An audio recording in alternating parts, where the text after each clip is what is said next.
On this episode of Citizens, we find out how a school science project about bacterial contamination in the LaHave River resulted in a multi-million-dollar cleanup project across 3 levels of government, and why the young woman behind it isn't planning on stopping there.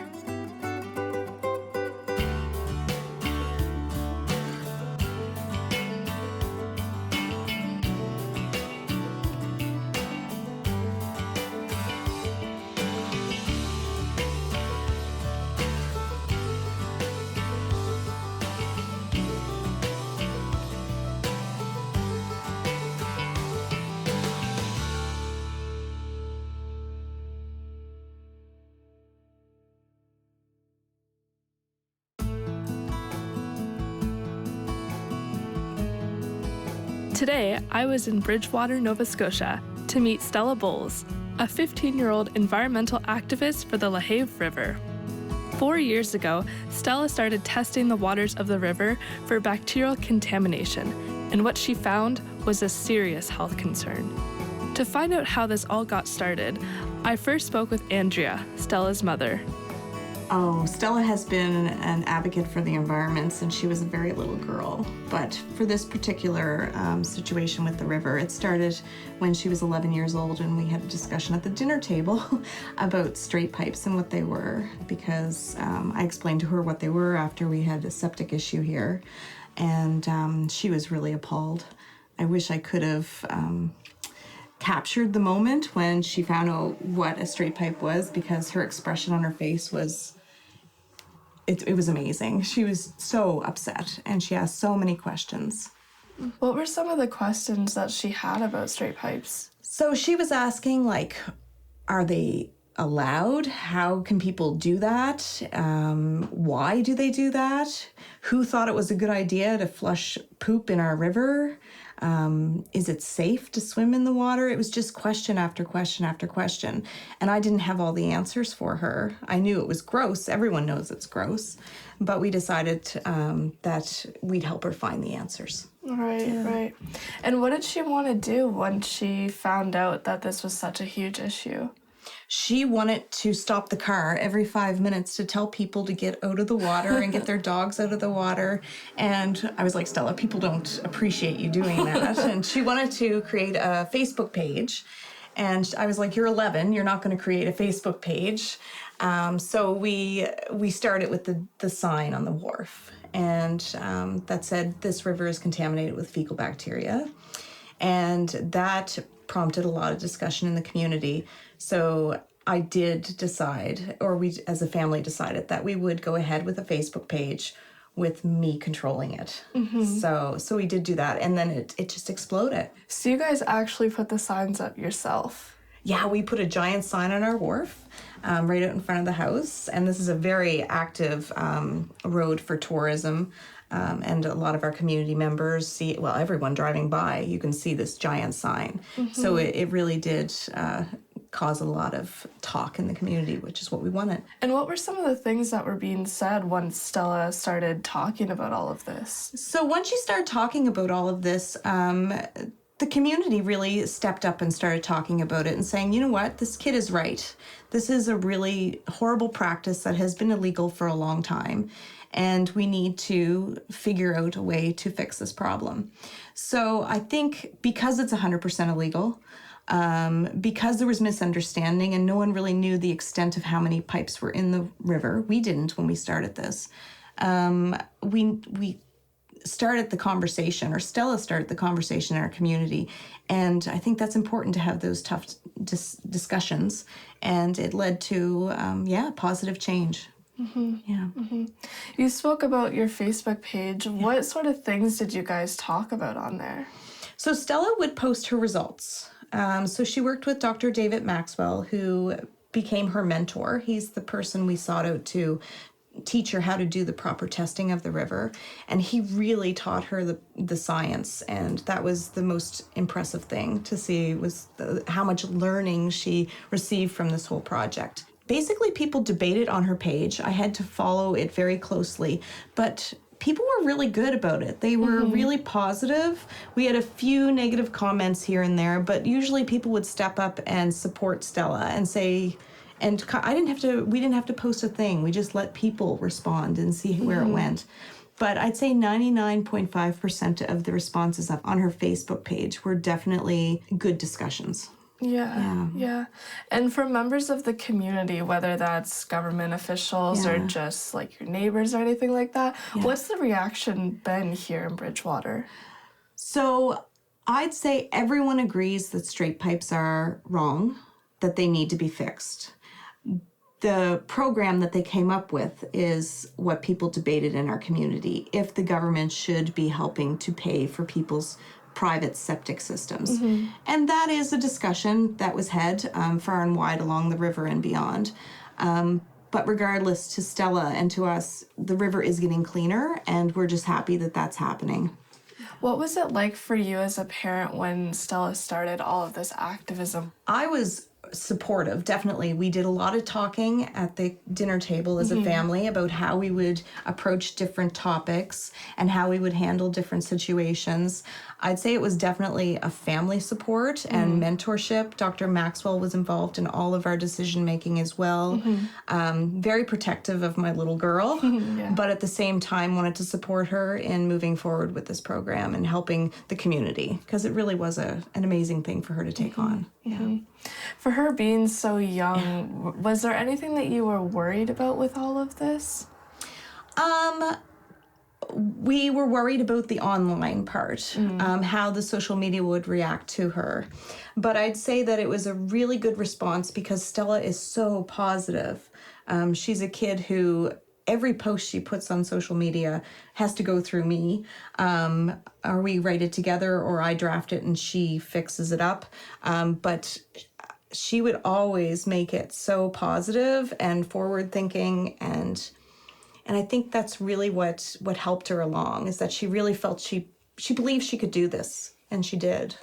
It's been absolutely incredible to watch this all unfold. It's been a lot of work. It's not Stella doing it all. It's definitely Stella as the face, but the family behind her 100%.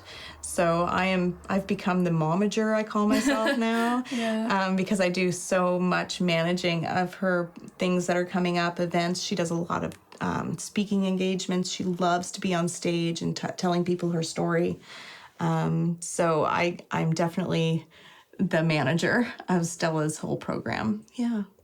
It's been fun.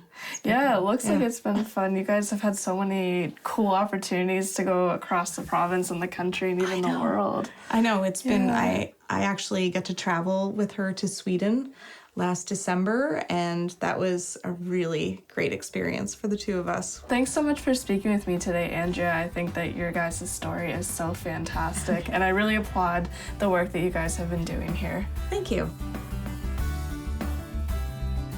Next up on Citizens, we talk to some of Stella's mentors and find out how she was able to become a facilitator for change and a champion for the environment in her community.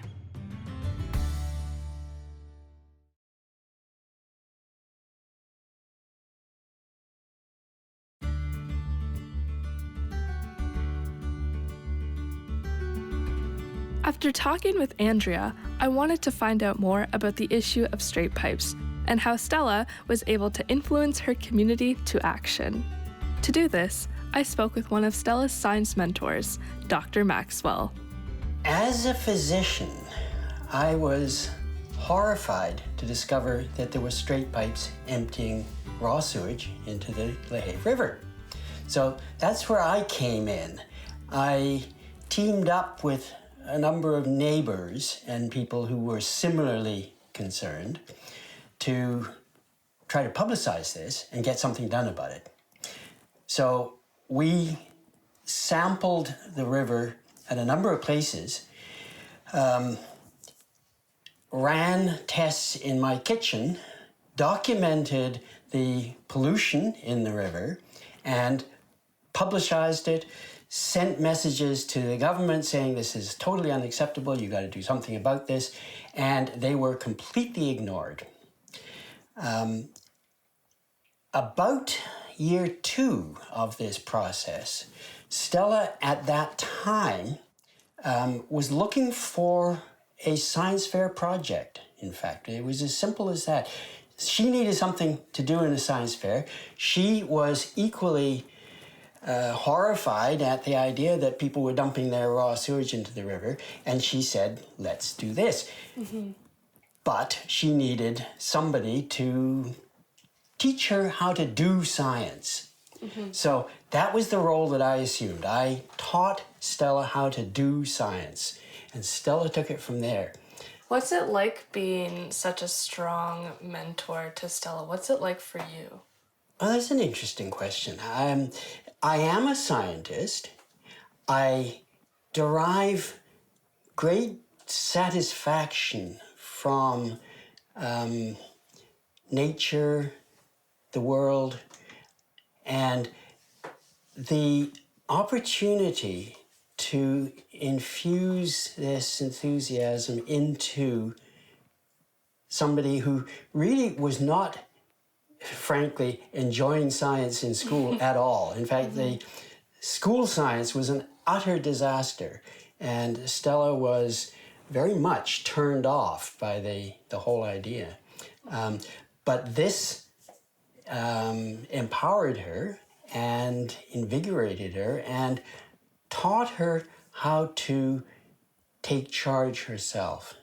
As her science mentor, how does it feel for you to watch her go and receive such a large success? Really, her success is not because of the quality of her science, if you want. It is because of what she did with her results. That's not something that I can take any credit for. Because what she did beyond learning how to do it and paying attention to the methodology and understanding her results, because that's also part of science.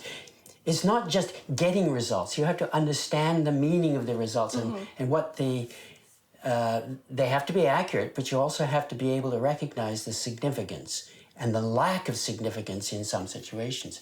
So I could give her that, but I couldn't give her what to do with it, and I can't take any credit for what she did with it. So the credit belongs to her in that, and virtually all the awards that she got really centered on what she did with it rather than how she did it. So it wasn't I can't take credit for it. Next, I had the opportunity to speak with Shanna from Coastal Action and learn more about her work with Stella and the LaHave River. Shanna, could you tell me a little bit about Coastal Action? Sure.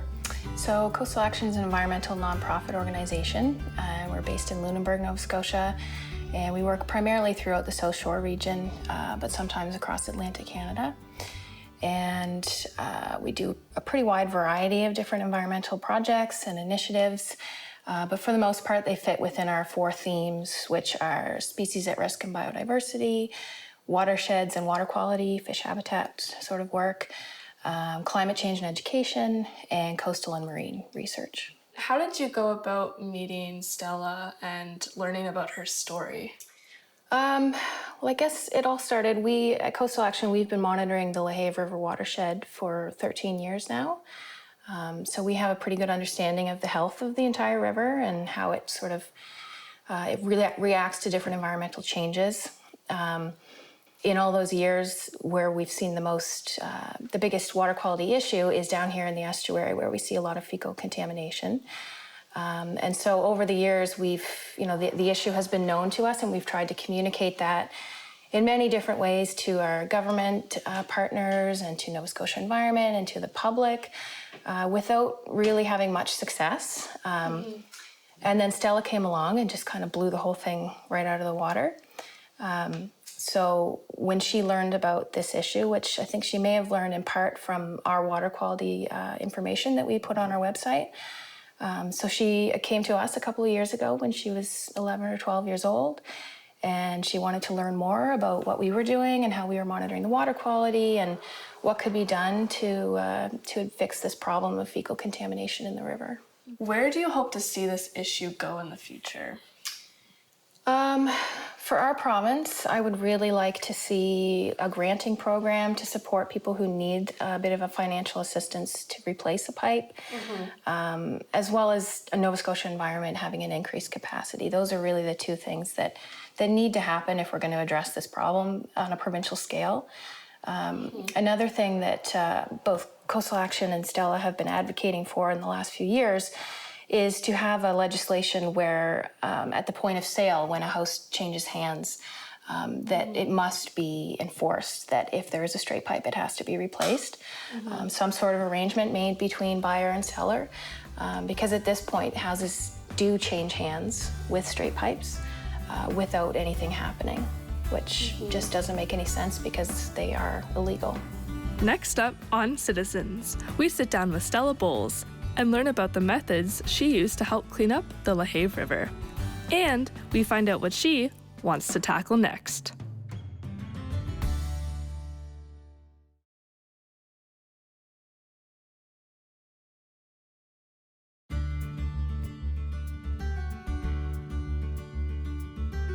After hearing such an inspiring story from the people who supported Stella's love of the river, I was eager to sit down and get her perspective on the whole project.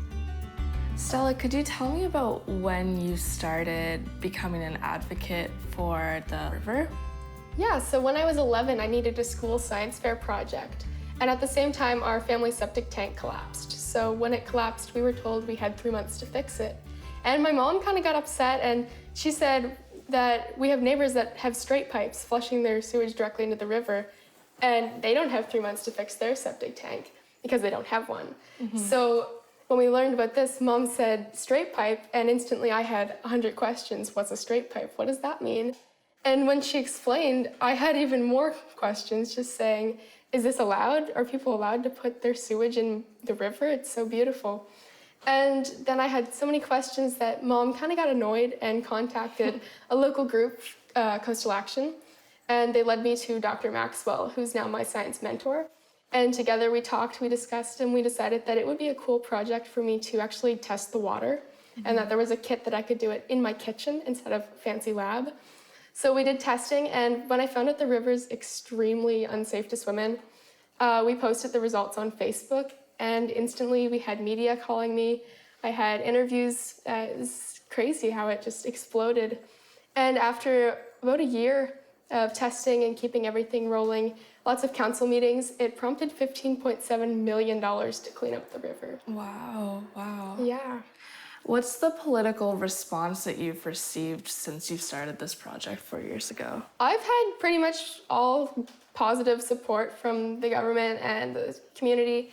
It's all been going really well, and I definitely think that it was my age that made this all work, because I was 11 at the time. If you don't talk or if you don't respond to an 11-year-old kid, why aren't you responding to this 11-year-old kid? It's a huge issue. But if you do, it took an 11-year-old kid for this issue to become an issue. Right. So, I mean, I think I backed the politicians into a corner without meaning to, because that's not really a situation you can take on because of that. So I definitely think my age played a huge role in this.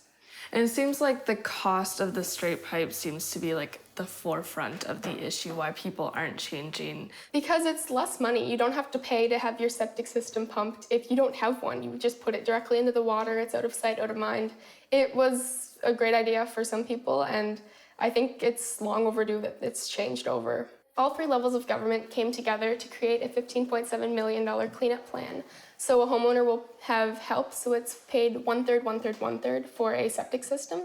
So the homeowner will have financial support with purchasing one because they are really expensive. Could you talk a bit about the school project that you worked on a few years ago? Sure. So when I do the testing, when the results come back based on Health Canada standards, at the level 70 you shouldn't swim, and at the level 170 the water shouldn't be on your skin. So when I got my results, our town Bridgewater was over 1,000. Wow. That's extremely not safe to swim in. And I couldn't believe that the government or the adults weren't taking over and saying that this is not safe to swim in. There are people putting their boats in the river. There's a spot where people hang out. It's a beautiful area, but the water has a really gross secret. Have you gotten any positive recognition for any of the work that you've done? Definitely. I've received so many awards. I've been on TV. It's great to have so many people with positive things. When I was in Sweden, I actually had a couple little kids come up to me and ask me for my autograph. It was really funny. But I definitely think, and I really hope that I inspire other youth to take on causes they believe in. Could you speak a little bit on the work that you do now that goes beyond the project? So right now I'm training other youth around the province to test their waterways. And I'm also trying to get the government to think about when a house is sold with an illegal straight pipe, I think that the pipe should be switched over to a septic tank at that time. Every time you sell a house with one of these illegal pipes, you switch it over. That's one less going into our beautiful waterways. It makes sense, and I'm not sure why it's still happening. By 2023, all of the illegal pipes will be removed from the river, and hopefully then we'll be able to swim. I've been told that whatever's in the river now will be taken over by Mother Nature and just go back to how it was before. Next, Stella showed me how easy it was to test water for fecal contamination. First, we have my sample of water here. It's in a sterilized jar. So then we have our filter funnel. So what we do is we take the lid off the filter funnel. You go over to your tweezers. You put them in your rubbing alcohol to sterilize them, to give them like a little shake. Then you take your filter, right here. Yeah. Without touching it, you take the bottom layer, because there are two. Oh, cool. Yeah. So you take that one, you put that aside, and then it just kind of lays on the top there. So this whole filter funnel has been sterilized. And then you put the top back on. It's pretty easy, that's why it's good for showing kids how to do it. Yeah. You take your water. Then there's 100 milliliters here. So you just pour it up to that line. And the lid goes back on. This goes here. And then you have to pull the water through. This part takes a while. The water gets sucked through the filter, and then all the bacteria stays on the top. Oh, okay. Yeah. Cool. So you just take it off, push it back in. So now we just remove the top. Go back to your tweezers, make sure they're still sterilized. Pick up your enterococci testing card. Then we take the filter off the top. Put it on the card like that. Goes back. You take a few drops of water. And then it's done. Cool. Yeah, so then you just put the date, what site it was, and then you put it in the incubator for 36 hours. Okay, so if the water was contaminated, what would you actually see on the little paper there? So after 36 hours, you would have blue dots, which are colonies of enterococci, fecal bacteria, and you count them to get your level, and that's it. Okay. So it's a pretty straightforward process, and I think that's why it's so good to show kids how to do it, because it's hands-on science, it's fun, and you get to have answers after. Right. It took an 11-year-old girl to see that something was wrong and to not settle with adult complacency. I was humbled by her bravery and inspired that she was taking her knowledge and love of nature to teach other generations. But learning about the issues of straight pipes in the LaHave River and how it had been left contaminated for years was a frightening thought. How many other waterways in our province are still being polluted with raw sewage? If I've learned anything, it was that we needed more youth like Stella, pushing us to do more and be better for ourselves and for our communities.